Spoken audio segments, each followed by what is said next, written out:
여러분 안녕하십니까?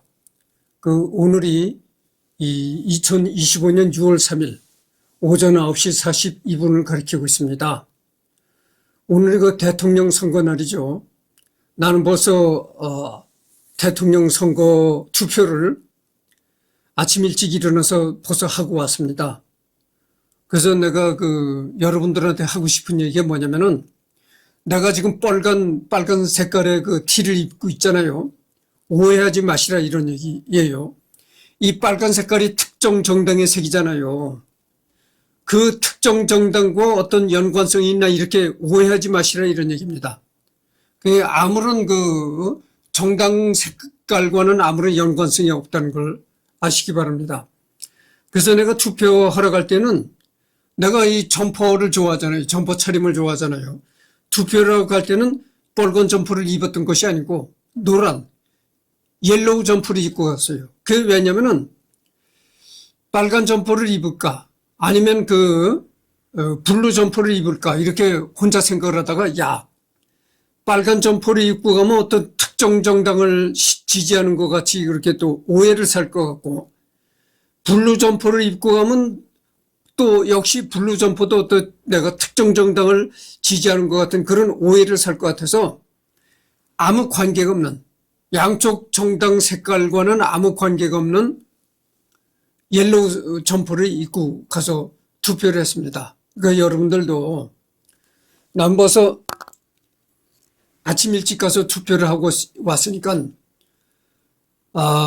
투표를 하시기 바랍니다. 이 공정한 투표를 하는 것이야말로 이것이 정말 민주주의의 축제라고 할 수가 있죠. 정말 국민이 이 최고 지도자를 직접 자기 손으로 선출한다는 거, 이게 정말 민주주의에 꽂힌 것입니다. 여러분들 북한도 아주 3대를 내려오는 잔혹한 독재 정치가 짓누르는 북한도 투표가 아주 없는 것은 아닙니다. 있어요. 있는데 북한에서 하는 투표는 아주 형식적인 겁니다. 그러니까 여기는 여러 당에서 후보가 나오잖아요. 후보가 나와가지고 경쟁을 하잖아요. 그냥 김정은이 혼자 나오는 거예요. 혼자 나와가지고 찬반을 묻는 거 그것뿐이에요. 찬성하느냐 반대하느냐 그거를 묻는 건데, 투표가 함이 딱 두 개가 있다는 거예요. 그래서 찬성하는 함이 있고 반대하는 함이 있고 그렇다는 겁니다. 근데 여기는 대한민국은 이제 이 참관인이 감시하는 참관인이 민주당에서도 참관인이 나오고 국민의힘에서도 참관인이 나오고, 그래서 양쪽 당이 똑같이 참관인이 나와서 투표하는 상황을 이제 감시한다고죠. 그런데 북한은 그게 아니고, 그건 북한은 노동당이라고 하잖아요. 북한 노동당 당 하나에서만 나와가지고 이렇게 보고 있다는 거예요. 보고 있는데 어떻게 반대함에다가 투표를 하겠어요? 그렇잖아요? 반대함에다 투표를 집어넣었다가 그러면 당장 끌려가서 투표하고 나오는 즉시 당장 끌려가서 총살을 당하든지 그럴 텐데, 그건 100% 찬성이 나오는 겁니다. 그러니까 그거는 북한에서 하는 투표는 말만 투표인 것이지 그게 요식행위죠. 아무것도 아닌 겁니다. 진짜 투표다운 투표는 대한민국에서 하는 투표가 진짜 투표다운 투표를 하는 것이죠. 그래서 이번 시간에는 여기를 할 차례죠. 공포정치와 외척정치 속의 안정된 내치다.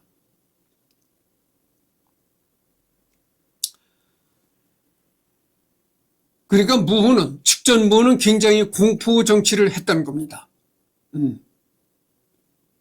무훈은 반대파를 매우 엄격히 감시하고 통제했는데, 사괴라는 투수함과 불량배 건달들을 중심으로 한 비밀경찰인 홍리들을 바탕으로 상대의 비리를 먼저 고발하는 사람이 빠르게 승진하는 밀고 정치를 적극적으로 추진했다. 지금으로 말하면 그 비밀경찰격인 홍리를 운영했다는 거죠. 그게 뭐냐면은 겉으로는 내세우지 않고 겉으로는 그냥 평범한 이웃사람 같은데 내막은 그게 비밀경찰이다 이거죠. 남을 감시하고 염탐하고 그리고 서로가 서로를 이렇게 감시하는 그런 풍토를 만들었다는 겁니다.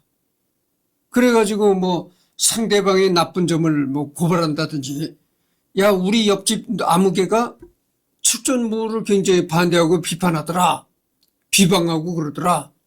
당장 고발하면 포상을 해주고 이런 식이 되어버렸다죠. 그런 그 고발 정치라고 공포 정치를 하다 보니까 어떻게 했어요? 싹 얼어붙는 겁니다. 사회가. 그게 그렇게 고발 정치, 그 공포 정치를 하게 되면요, 이 사회가 화기애애한 그런 분위기가 없어지는 거죠. 서로가 서로를 감시하게 되는데 이 북한이 그렇잖아요. 북한이 공포 정치를 하는 겁니다. 누가 김정은이를 비방했다? 당장 잡아다 그냥 총살도 아니고 뭐 고사포로 쏴 죽인다고 하잖아요. 형체도 다 없어진다고 하잖아요.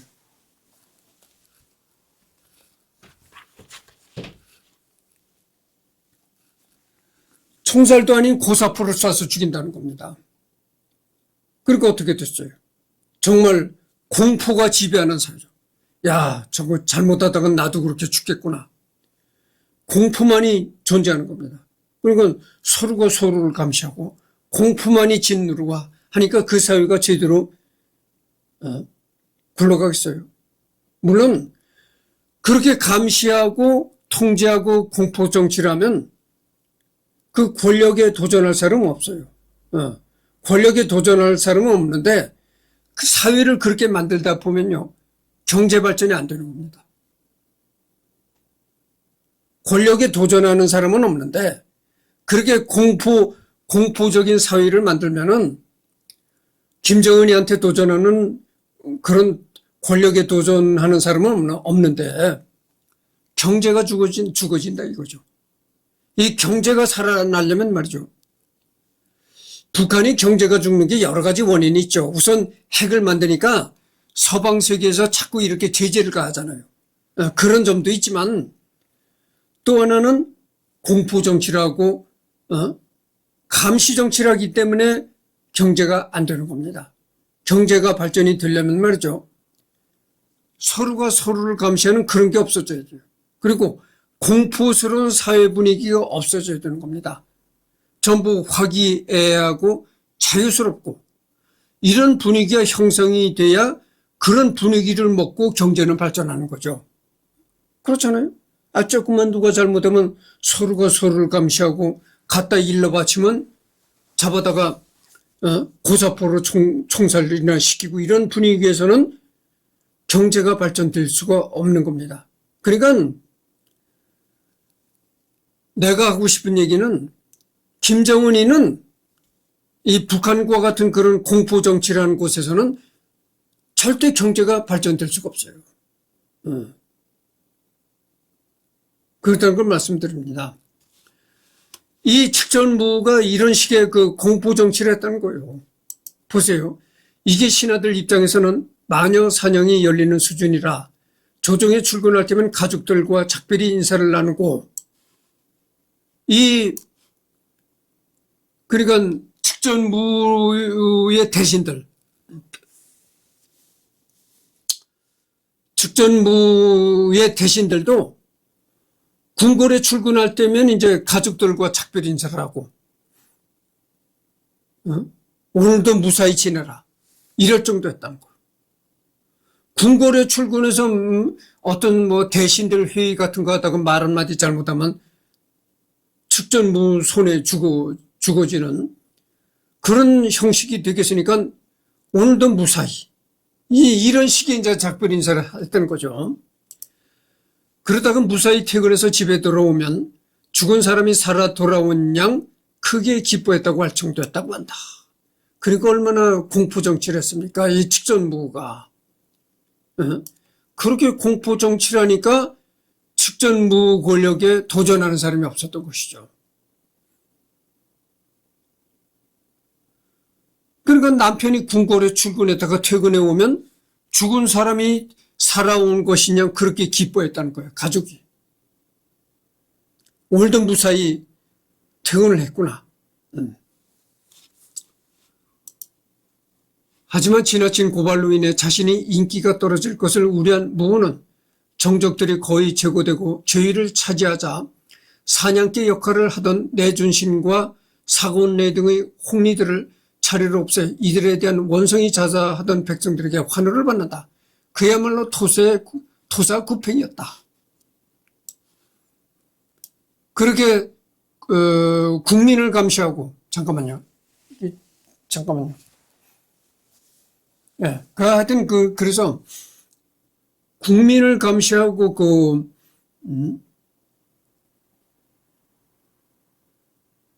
이 에어컨에서 말이죠. 잠깐 다른 얘기를 좀 해드리겠습니다. 에어컨에서 좀 퀴퀴한 냄새가 자꾸 나요. 그래서 이거를 어떤 방향제 같은 걸 뿌리고 나면 없어지긴 하는데 영원히 없어지는 게 아니에요. 일시적으로는 괜찮아져요. 참 이게 왜 그런가. 이렇게 들여다보면 이 에어컨 돌아가는 롤러 있잖아요. 그것도 깨끗한 상태인데 그렇게 퀴퀴한 냄새가 자꾸 나요. 하여튼 일단 이 녹화를 끝내놓고 어떻게 또 해결책을 좀 해봐야 되겠습니다. 친정 가문인 무씨들은 그야말로 세도를 누렸다. 이런 일이 일어난 건 전한 여후 이래 최초였을 정도였다. 측전 무후가 조카인 무승사 및 무삼사에게 제의를 넘겨주려고 말은 했지만 조카가 당신 제사를 안 지내줄 텐데 믿을 건 아들뿐이라는 신료들의 변대로 무산되었다. 사실 무승사, 무삼사가 황제가 되고 싶어서 설친 것에 불과하다. 게다가 측전 무후가 중종을 폐위한 이유가 가족주의인데 무씨가 황제가 되면 무후의 자식들은 숙청당할 것이 분명했다. 측전 무후가 아무리 무자비한 면이 있었다고 한들 자기가 자기 자식을 치우는 것과 남이 자식이 자식을 숙청하는 건 다른 문제이니만큼 그 꼴을 그냥 두고 볼 리는 없었다. 무씨가 제위에 오를 경우 일어날 반란에 대한 염려는 덤이었다. 그러나 상대적으로 백성들의 생활은 안정되었다고 한다. 무주이치. 혹자는 무후가 다스린 시기 내치는 당태종의 정관의 치에 버금가며 이후 현종 때 맞이한 개원의 치를 불러오는 기초를 마련했다는 평가를 하기도 한다. 북주 수제국 관롱 집단들보다는 넓어졌지만 여전히 협소한 범위의 문벌 귀족 집단으로 정계의 고위직을 독점하던 현상을 해소하고 수나라 시기 시범적으로 도입되던 과거 제도를 점차 확대 시행하여 당나라 후기에 이르면 과거 급제 출신들이 주류를 차지하는 계기를 마련했다. 당나라의 도적의 그 특징을 확립한 것도 바로 이 시기 일이었다. 심지어 일처 다부제가 실시되기도 했었는데 거대 제국들 중에서 이런 사례는 유례를 찾기 힘들다. 측전 무후가 통치할 때에 일처 다부제가 실시되기도 했다는 겁니다. 일처 다부제. 그러니까 어떻게 됩니까? 여자 하나가 여러 남자를 거느린다 이거죠.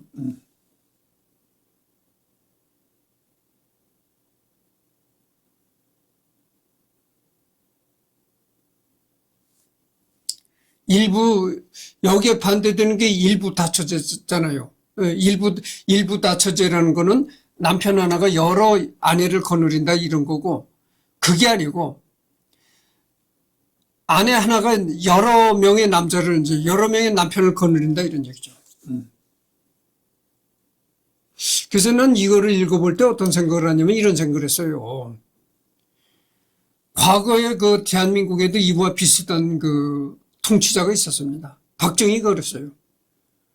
박정희 대통령이 지금도 우리나라 역대 대통령들 중에서 어느 대통령이 제일 훌륭한 대통령인가 이런 걸 우리나라 국민들한테 이렇게 설문조사를 해보면은 박정희가 제일 훌륭한 대통령이었다고 꼽는 국민들이 거의 대다수라는 겁니다. 그게 뭐냐면요. 박정희가 이와 비슷한 통치를 했습니다.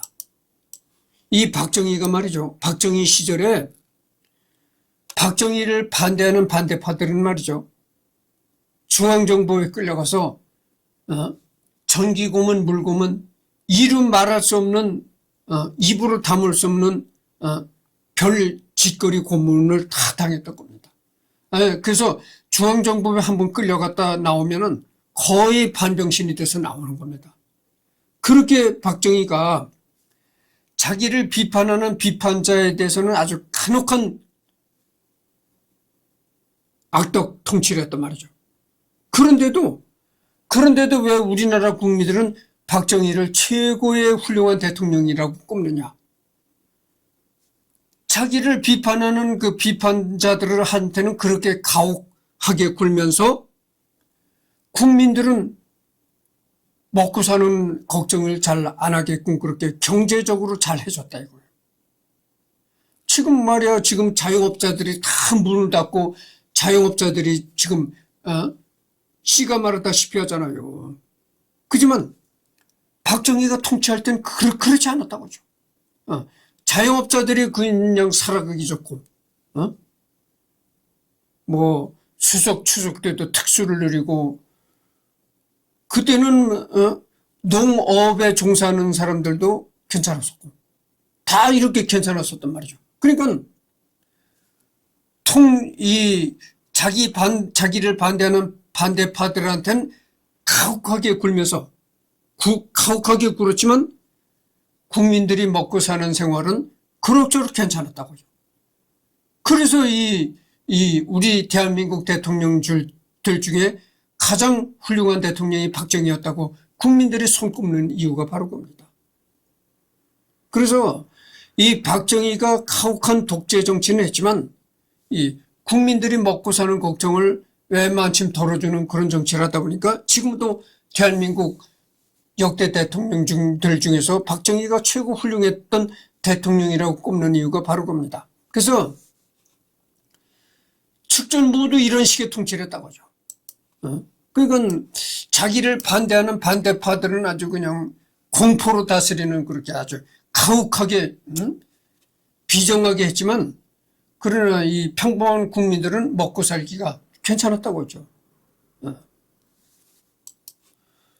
그러니까 이 박정희와 비슷한 통치를 했다 그죠. 측전무가. 또한 인재를 아끼는 모습이 보이는데 무후 시절 초당 사궐에 들 정도로 걸출한 문인 낙빈 왕이 토무 조격이라는 경문을 지어 이경업 거병의 정당성을 피력하고 무를 혹독하게 비판한 글을 읽고 이 글을 누가 지었느냐고 물어봤다.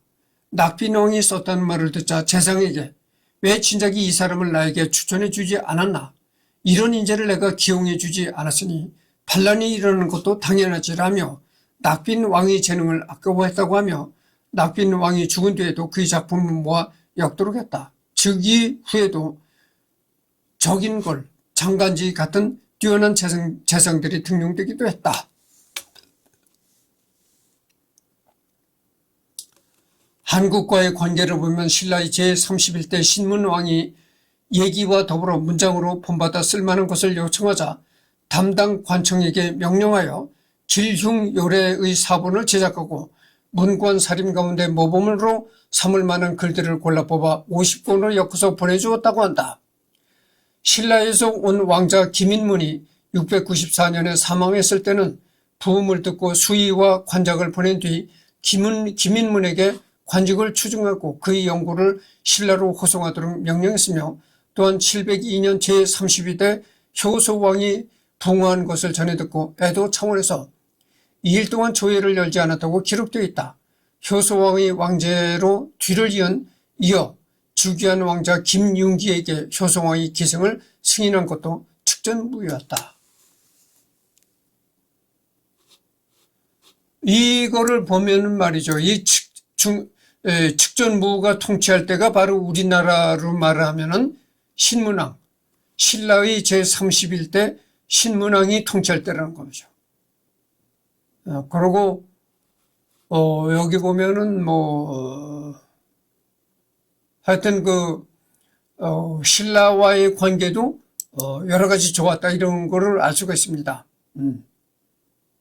그러니까 신라 효소왕의 왕제로 신라 효소왕의 뒤를 이은 왕자 김윤기에게도 효소왕이 계승을 승인한 것도 측전무효였다 이런 거고. 그리고 신라의 702년 신라의 32대 효소왕이 죽었을 때도 이 소식을 듣고 측전무가 슬픔의 그 차원에서 2일 동안 조회를 2일 동안 회의를 열지 않았다 이렇게 기록되어 있다고 합니다. 그러니까 어쨌든 그 측전무는 신라와의 관계도 상당히 좋았다 이렇게 말할 수가 있습니다. 고란, 토본, 돌골 등과의 대외 관계. 696년 고란족의 송막도독 이진충이 처남 규성주사자 손만영과 함께 영주에서 반란을 일으켜 도독 조문회를 주살하고 숭주에서 토격부사 허흠적을 사로잡아 기세를 떨치기 시작했다. 이들은 무추천은 조인사, 장현우, 마인절, 이다조 등 28명의 장수들로 하여금 고란을 토벌하라고 지시하였고 무축전의 조카인 양왕 무삼사를 유관도한 무대사 나번 요숙을 부사로 삼았다. 그러나 696년 8월 서협석국의 황장국에서 선봉 조인사, 장현우, 마인절의 군대가 고란군이 기만 전술에 휘말려 전군이 몰살당하고 조인사, 장현우, 마인절이 사로잡았다. 고란군은 포로 잡은 장현우 등의 서명으로도 총관 연비석, 종해창의 군에게 조서를 보냈는데 이를 본 연비석과 종해창의 군대는 급속 행군하다가 고란군의 매복에 의해 전군이 몰살당한다. 이를 들은 무삼사는 황급히 장안으로 도주하였고 패배를 접한 무축전은 건안왕 무유의를 중심으로 2차 토벌대를 모집하였는데 범죄자들 중 용력 있는 자들을 병사로 모집했다. 이진충 사후 손만영이 간 자리에 오르자 손만영은 기주를 함락하여 자사 육보적을 죽이고 수천 명을 도륙한다. 그리고 손만영은 이 씨를 지지하는 명분을 내세운다. 무엇 때문에 우리 여릉왕을 패했는가? 이후 손만영은 배후를 안정시키기 위해 신성의 안동 도부를 공격하면서 이전에 포로로 잡은 허흠석으로 하여금 안동 도부의 투항을 권하나 허흠적이 다음같이 말한다. 미친 도적에게는 반드시 화가 닥칠 것이오. 그러니 끝까지 싸우시오.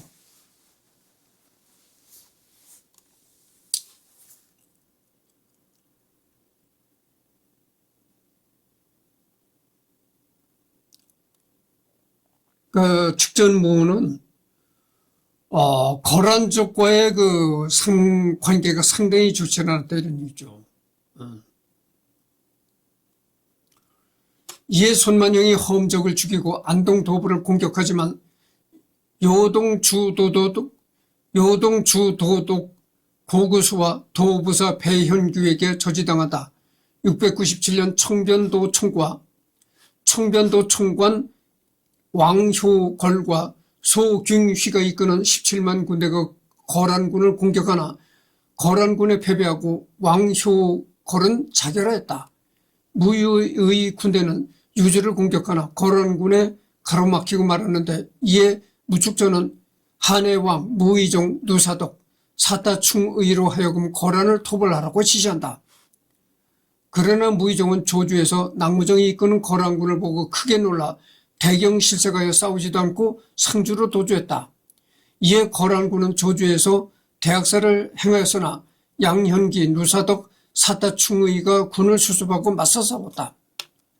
손만영은 돌고래 습격을 대비해 유성 서북쪽 400리의 성을 지으면서 당의 단주를 부위 공격하는데 후방의 해적들이 배반하여 잠시 철군한다. 6월의 우려대로 돌고래 고란의 후방을 습격해 후방에 있던 고란인 가족들을 모두 사로잡자 손만영과 하북 전방에 나와 있던 고란군이 동요하고 결국 와해되고 만다.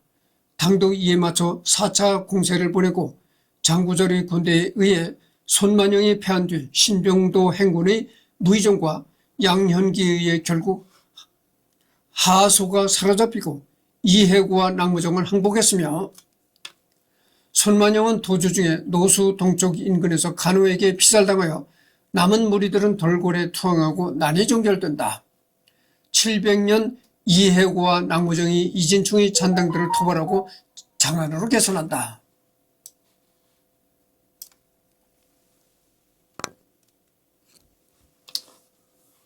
그래서 여기 보면은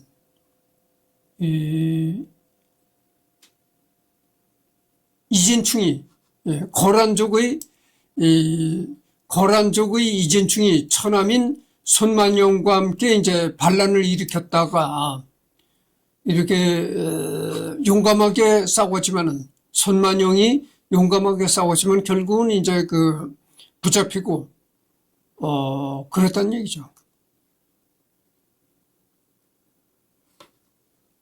지금 26분을 경과했습니다. 또한 무축전 시기는 왕방익이 숙청당하면서 토벌에 왕방익이 겨우 찾은 안서 사진 지역을 빼앗기고 가르친 링에게 연패하는 등 토벌과의 관계에서 열신 상황이었다. 그러나 692년 강족 추장 칼소가 당에 투항하자 이를 틈타 왕효고를 기용하여 안서 사진을 수복한다. 그러나 696년 왕효골과 누사덕은 소라 한산에서 토벌의 명장 가르친 링에게 패하고 만다.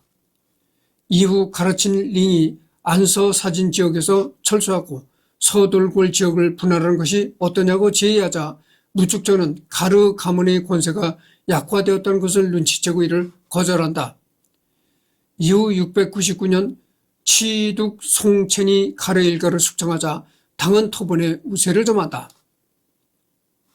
돌궐 제9의 초대 간 쿠틀룩이 당의 변방을 노략질하자 정면진의 아들이자 당의 명장인 정무정이 돌궐족에 연승하지만 서경업의 난에 연조화되었다는 무고를 받고 군중에서 처형당한다. 이후 돌궐족은 출전할 때마다 그의 사당에 기도를 드리고 출전한다. 그러므로서 당의 돌궐 방어선이 와해되고 만다.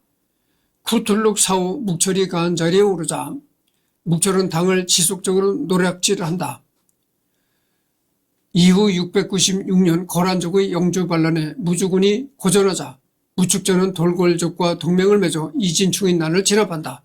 그러나 묵철은 이후 자신의 사위가 당 황족인 이씨가 아니란 이유로 무승사의 아들인 무연수를 억류한 뒤 당나라와의 동맹을 파기한다. 무축전은 이다조, 장인원, 사타충의 등을 보내지만 사타충의 등은 두려워서 나가지도 못했고 적인 걸만이 돌궐족을 추격했다.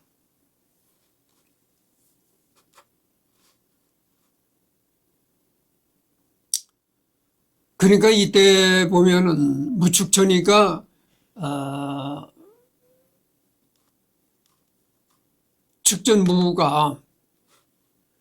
측전무가 이때 보면은 거란 돌궐 토본 이런 족속들에게 시달렸다 이렇게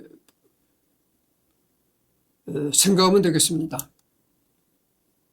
그러니까 거란 돌궐 토본 이런 족속들이라고 해야 되겠죠. 이런 종족들이 측전무를 굉장히 공격하고 그랬다 이거죠.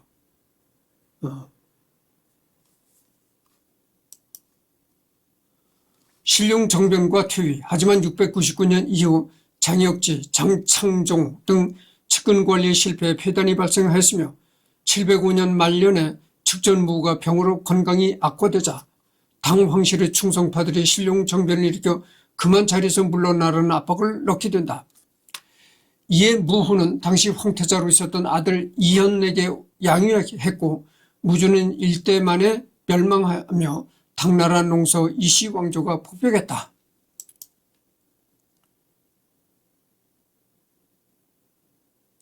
그러니까 측전무는 일대 만에 이제 망했다는 거죠.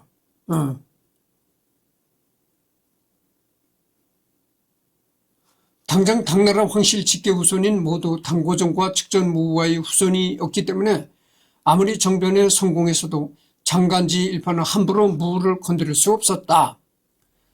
당장 반란 세력의 주축인 당중종만 하더라도 당고종과 측전무의 적자였다. 그렇기에 무는 양위 이후에도 중국에서 유일한 여자 태상황후로 말년을 대우받으며 편하게 보낼 수 있었다. 그렇지만 어쨌든 간에 그 측전무는 죽을 때까지 아주 그렇게 안락하게 그렇게 생을 유지할 수 있었다 이런 얘기입니다. 여기서 무를 컷하게 된다면 무는 역적이 되는데 문제는 이후 후계 왕족이 모두 무의 자식이었기에 역적의 후손이라는 고질병을 지속적으로 달 수밖에 없었고 그렇게 무의 측근을 죽일지언정 무를 숙정하자는 언급은 나올 수도 없게 된다. 당장 측전무가 중종 및 예종의 모후라는 점이 너무나도 컸다.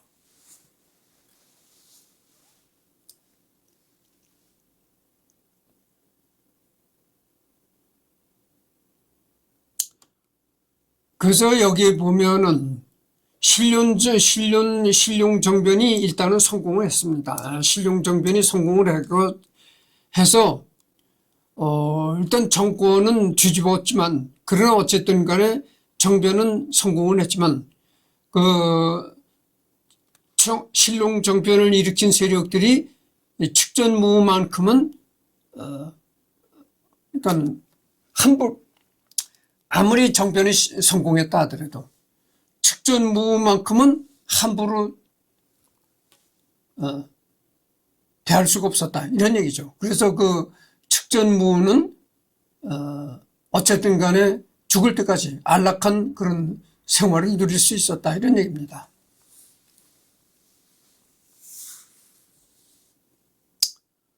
그래서 측전무가 죽을 때 유언을 했는데 그게 뭐냐면은 이게 측전무의 묘비라는 겁니다. 측전무의 묘비가 이렇게 되어 있고 측전무가 뭐라고 이제 유언을 했느냐면 황후의 예로서 장례를 치르고 묘비에 한자도 새기지 말라. 측전무의 유언. 유언에 따라 측전무의 묘비에는 글자가 없는데 그래서 무잡이라고 부른다. 중국의 소설가 샨사는 이 측전무의 무잡이 앞에서 소설 측전무를 구상했다고 한다. 그래서 이 측전무가 죽을 때 그렇게 유언을 했다는 거예요. 황후의 예로서 장례를 치르고 황후. 그러니까 자기가 황제였다는 이런 황제로서 장례를 치르지 말고 예전에 내가 황제의 아내였었다. 그러니까 황제의 아내로서만 장례를 치러달라. 그리고 묘비, 자기가 죽은 그 무덤에 세우는 묘비에는 어떠한 글자도 새기지 말라. 이렇게 유언을 내렸다는 거죠. 무소불위 권력을 누리다 권좌에서 쫓겨났다는 충격이 컸는지 그의 말 붕어했다고 한다. 측전무가 왜 자신의 비석에 아무런 글을 새기지 말라는 유언을 남겼는지를 두고 내 삶에 대한 평가를 모두 훗날의 역사에 맡긴다는 겸허함으로 보는 해석과 내 공적은 너무도 커서 이런 작은 비석 따위에 다 새기기도 모자란다는 오만함으로 보는 두 가지 상반된 해석이 있다. 이런 얘기입니다. 그러면 왜 자기가 죽었을 때 그 자기 비석에 글자를 전혀 넣지 말라 이렇게 했겠는가? 두 가지 측면에서 생각할 수가 있다는 거죠. 그러니까 내가 한평생 살은 그 일생을 누구든 함부로 평가할 수 없다. 단지 한참 세월이 흐른 그 후세의 역사가들만이 내 인생을 평가할 수 있다. 이래서 묘비에 그런 차원에서 묘비에 글을 넣지 말라 이렇게 유언을 내렸을 수도 있고 또 한 가지는 내가 얼마나 훌륭한가. 내가 얼마나 그 훌륭한 업적을 많이 남겼는가. 그렇게 내가 훌륭한 그 업적을 많이 남겼는데 그까지 요 비석 쬐그만 면적에 그런 훌륭한 업적을 다 적어 놓을 수가 있겠는가? 그래서 내 비석에는 전혀 한 글자도 놓지 말라. 이렇게 쓸 수도 있다. 이거죠. 그러니까 뭐 어떻게 생각하든 그거는 뭐 하여튼 정말 역사가들이 생각할 문제죠. 사람마다 이 생각하는 게 다르니까 하여튼 뭐 그렇습니다. 죽기 전에 자신이 모함해 죽인 폐후 왕씨 일가를 복권시켜 줄 것을 태자에게 간청하기도 했다. 자신이 죽기 전에 측전무가 죽기 전에 자기 이 아들한테 그랬다는 거예요. 자기가 예전에 그 왕씨 일가를 죽인 적이 있었는데 폐후. 그러니까 이 예전에 황족이었던 왕씨 일가를 자기가 죽인 적이 있는데 내가 죽거든 그 왕씨들을 다시 복권시켜서 복권시켜라. 이렇게 또 유언을 하기도 했다는 거죠. 그래서 뭐 하여튼 그 사람이 죽기 전에는 다 이렇게 자기 잘못을 뉘우치고 뭐 화해한다 그러잖아요. 그러니까 그런 식의 측전무도 이제 그랬다는 거죠.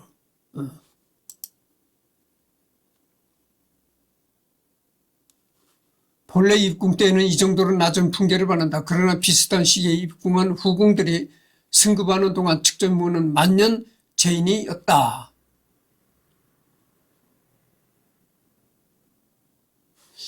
무시성의 이뿐이다. 근데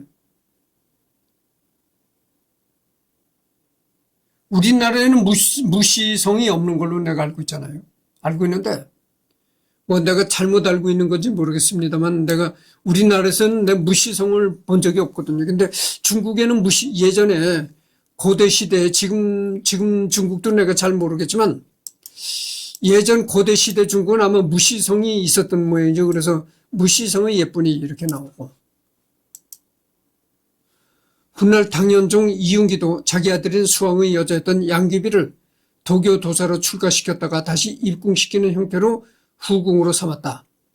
당태종 사후 비군이로 출가했다가 환석해 당고종의 후궁이 된 측전무와 비교하면 종교를 제어하고는 비슷한 경우이다.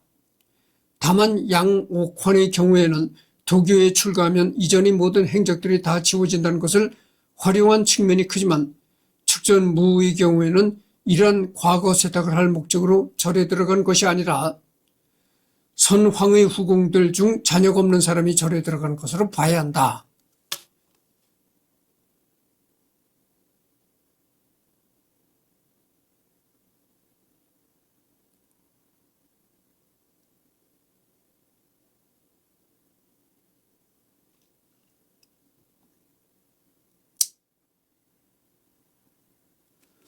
당시 기록에서 태자 이영호의 건강이 악화되자 고종과 무측전이 얼마나 지극정성이었는지를 알 수 있으며 또한 무능한 삼남 중종이 이연을 쫓아내기도 했지만 죽이려고 한 적이 없었다. 당장의 가장 유력한 후계자인 자기 소생 아들을 죽인다고 다음 후계자로 지명되는 사람이 또다시 자기 소생이 된다는 확언 증거도 없는 상태에서 이는 멍청하기 짝이 없는 것이다. 국정이라서 반란 이후 도로 성씨를 뺏겼다. 이적의 집안은 거의 박살이 나서 후손 중에는 토본으로 달아난 사람도 있었다고 한다.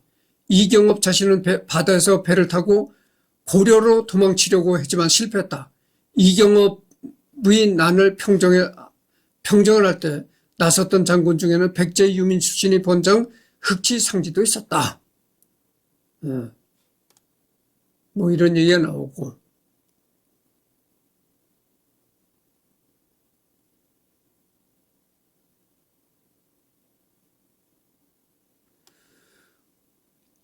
그래서 지금 40분을 경과했습니다. 그래서 이제 이것으로 끝내야 되겠는데 지금 한 것은 어디냐면은 측전무의 생애 부분을 한 것이죠.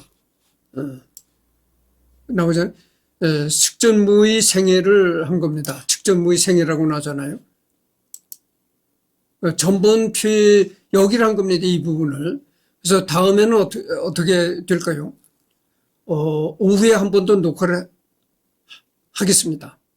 그래서 다음 그 오후에는 이 평가를 리딩하도록 하겠습니다.